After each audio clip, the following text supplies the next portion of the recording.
জামায়াতে ইসলামকে সেধে দিল, এবার আসবে না, এরা বসবে না, এরা বসতে চাইবে না। 2026-এ যেই নির্বাচনের কথা আপনি বলছেন, এটা আসন বন্টনের নির্বাচন, যেটাকে আপনি অন্যভাবে বলতে পারেন নির্বাচন নয়, প্রহসন।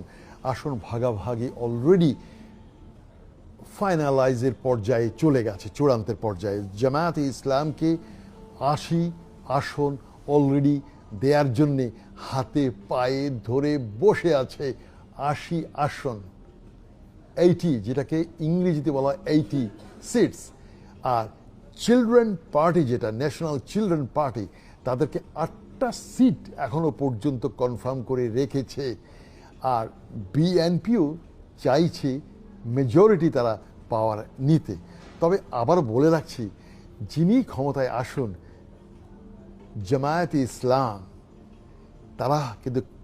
তারা হবে ওয়াচ ডগ।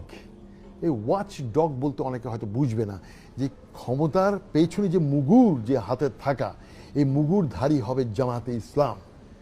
সুতরাং যারা আসবে 2026-এ, এটা একটা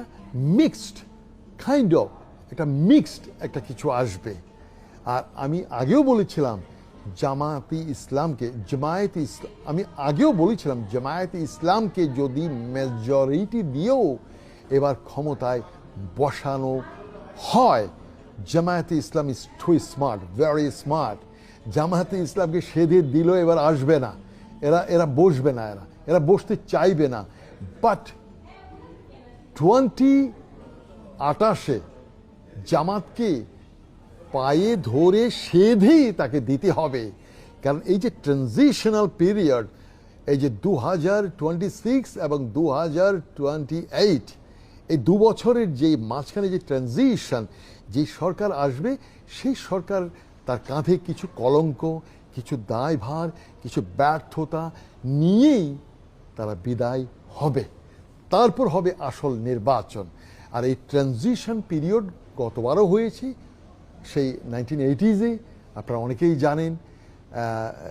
86 থেকে 88, আবার বিএনপির সময় একবার দেখেছেন 1996, তো 6 মাসের জন্য একবার এসেছিল। এইভাবে কিন্তু খণ্ড সময়ের জন্য কিন্তু অতীতেও বিভিন্ন দল ক্ষমতায় এসেছিল।